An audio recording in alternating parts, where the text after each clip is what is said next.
The Super Bowl is over, thank God, but so too is the NFL season.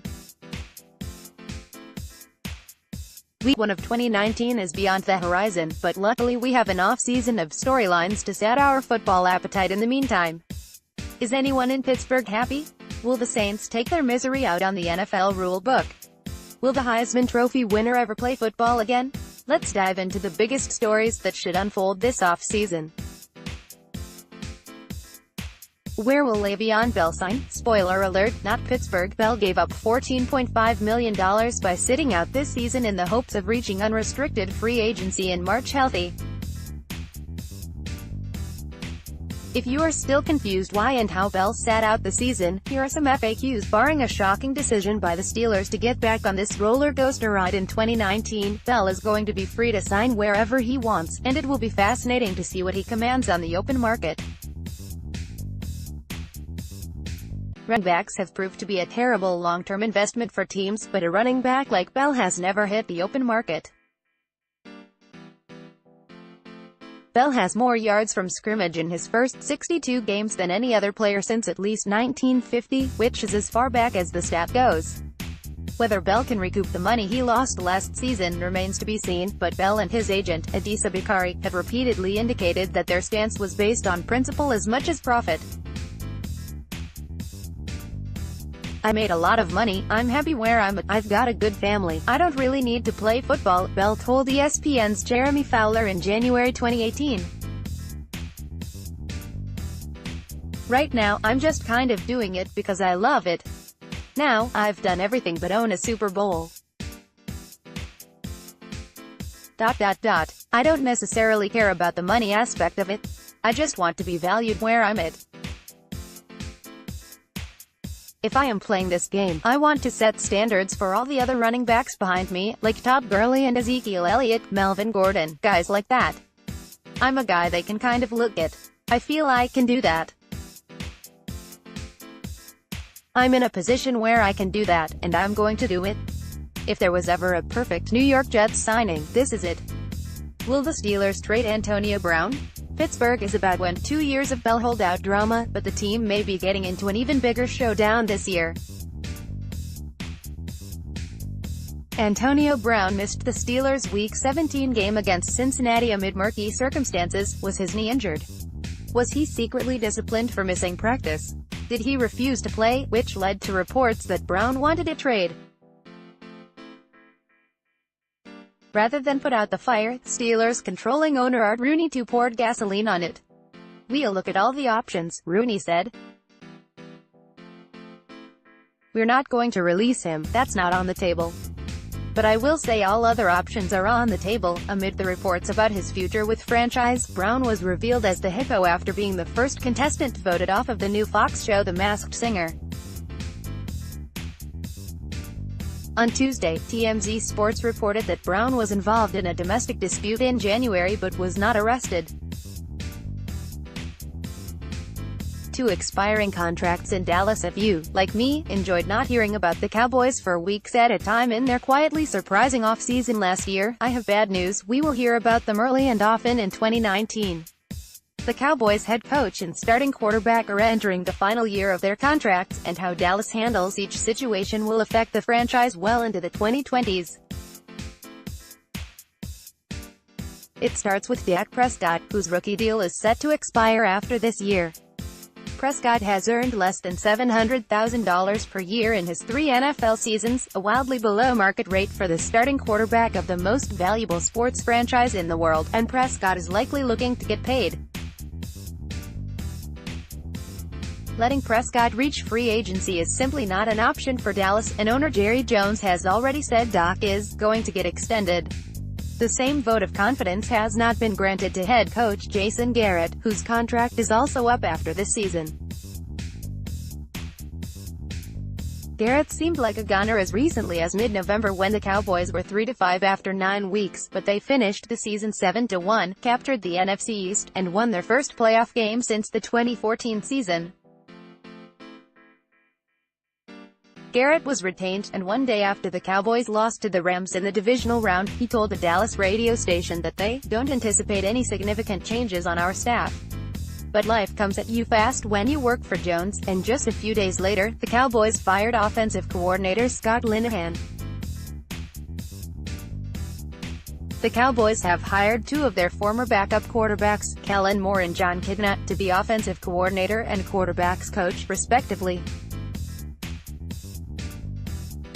The two assistant coaches could innovate Garrett's offense, or they could double down and give us the blandest year of Cowboys football this decade.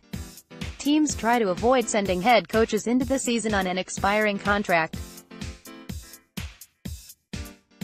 It's hard for a coach to ask players to buy into a team if the front office won't buy into the coach.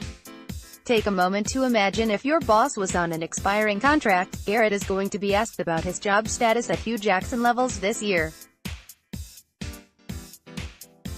Where will the Raiders play in 2019?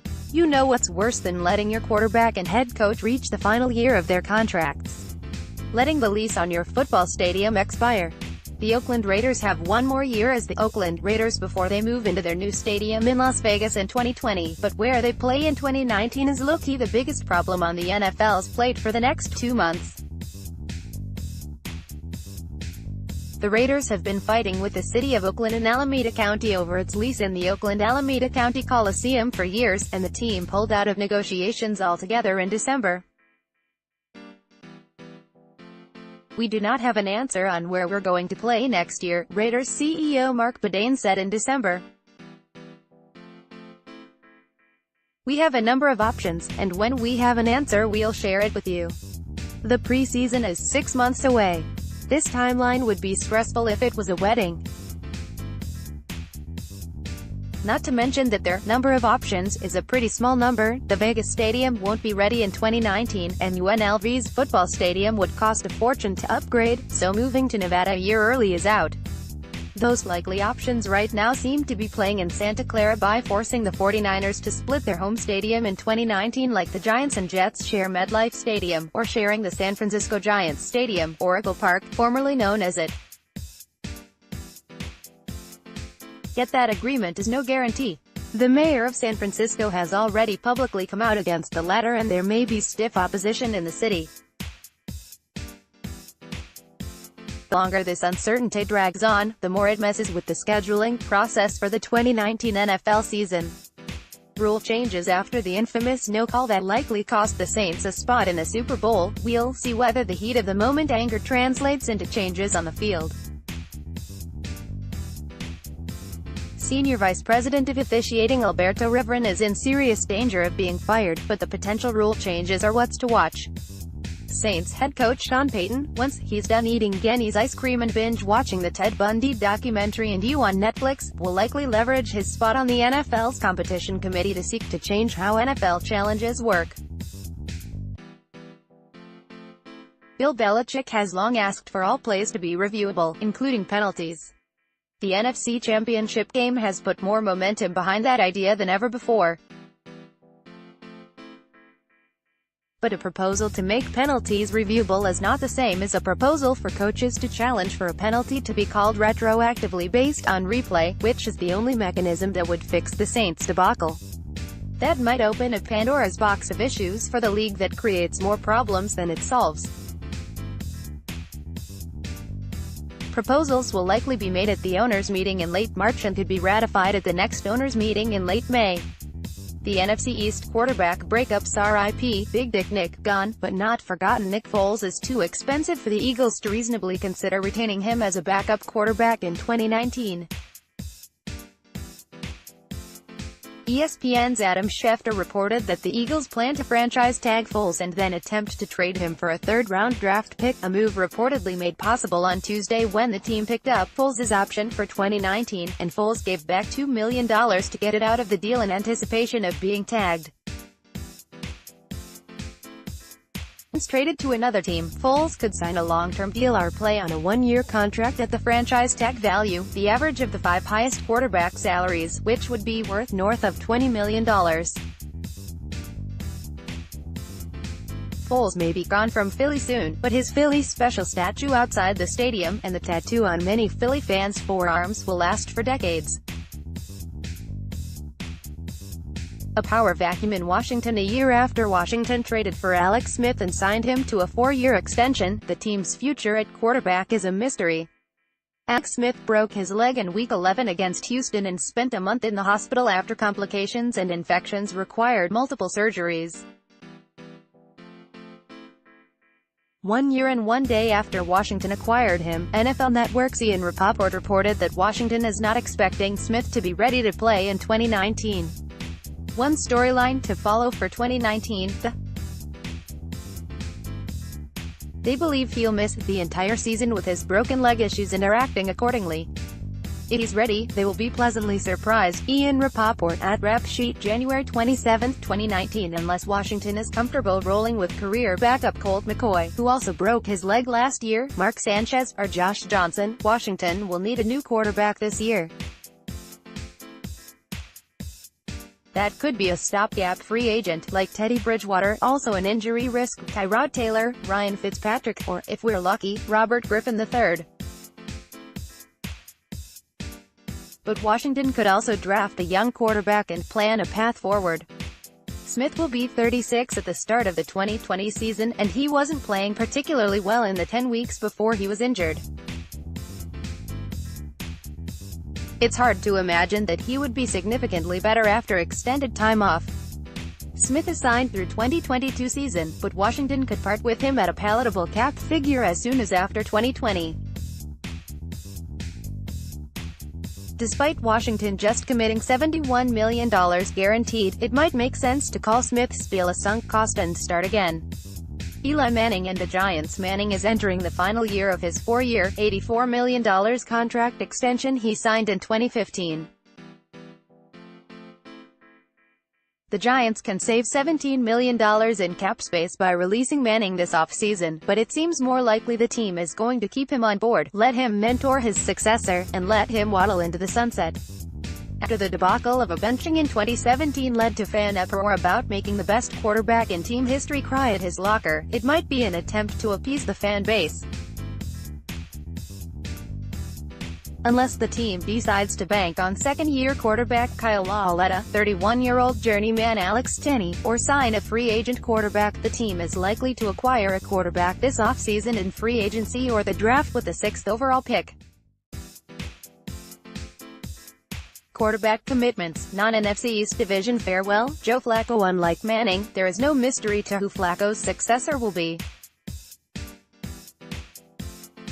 Despite a horrid final game against the Chargers in the wild card round, the Ravens are committed to their first-round pick as the team's future after he led the team to a 6-1 finish to make the playoffs. Funny how nobody is calling Lamar Jackson a winner like people did Tim Tebow.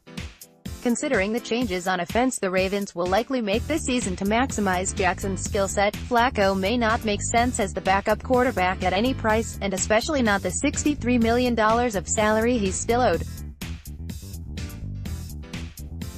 Flacco is a good bet to be cut or traded this offseason. Get ready for the wave of actually Joe Flacco is underrated opinions about to flood football this offseason when he signs with the Jaguars. QB or not QB, will Kyler Murray play football or baseball? That is the question. Oklahoma's center fielder, Heisman-winning quarterback was drafted No. 9 overall last year by the Oakland Athletics, but in January, he chose to enter the NFL draft. Considering the demands of being a quarterback, there's little to no chance he can follow in the footsteps of Deion Sanders and Bo Jackson and play both sports professionally. With the A's spring training beginning on February 15 and the NFL Combine in Indianapolis on February 26, he'll likely have to make a choice this month. You're wondering which way he is leaning? Well, just watch this clip of him on the Don Patrick Show last week. Here's a shorter, edited transcript of this conversation. Dan Patrick, are you going to the Combine? Kyler Murray, I don't know. Dan Patrick, wait, are you going to spring training? Kyler Murray, laughing, I don't know. Dan Patrick, how tough is it that you're doing this press tour with Gatorade but you know every place you go is going to ask you the same questions? Kyler, I'm getting pretty good at answering these questions. Glad that is settled. Will Gronk retire? Tom Brady has insisted he will return in 2019, but Rob Gronkowski has been far less committed. Gronkowski, who played through a number of injuries this year during one of his lesser, regular seasons of his career, could go out on top if the final catch of his career was the play that set up the only touchdown in the game that earned him his third Super Bowl ring. A Gronk post-retirement tour could be the jewel of the NFL offseason. He could focus on horse breeding, pro wrestling, and dance-offs with Shaq. Will Kareem Hunt or Reuben Foster be suspended? The Chiefs released Hunt on November 30, shortly after TMZ released a video of him shoving and kicking a woman in a Cleveland hotel in February 2018, but the NFL's investigation is still ongoing. NFL Network's Ian Rapoport reported that the league expects to finish the investigation before NFL free agency begins on March 13. Hunt is currently on the commissioner's exempt list, which bars him from playing. The NFL is also still investigating linebacker Reuben Foster's November arrest on charges of first-degree misdemeanor domestic violence battery in Tampa for an incident at the 49ers team hotel in which he slapped and pushed his girlfriend and damaged her phone, according to the girlfriend. Foster was waived by the 49ers the next day, but Washington claimed him. Prosecutors dropped the charges against Foster in January, but Roger Goodell said last week that does not preclude Foster from having violated the NFL's conduct policy. What will happen with Colin Kaepernick's collusion grievance? Remember Kaepernick's collusion case against the NFL? The case has been out of the headlines, but it remains at the forefront for NFL owners. Kaepernick's collusion grievance against the NFL, which has been ongoing since last summer, alleges owners colluded to keep him unemployed for his political protests. The case is a labor dispute pursuant to the NFL's collective bargaining agreement and not yet a legal matter in the judicial system, and a gag order preventing those involved with the case from discussing it has kept it out of the news, but it could come roaring back in 2019. It is still unknown what evidence Kaepernick and his attorneys have presented, but multiple team owners and Commissioner Roger Goodell have been deposed in the case, and arbitrator Stephen Burbank could reach a decision in the first half of this year.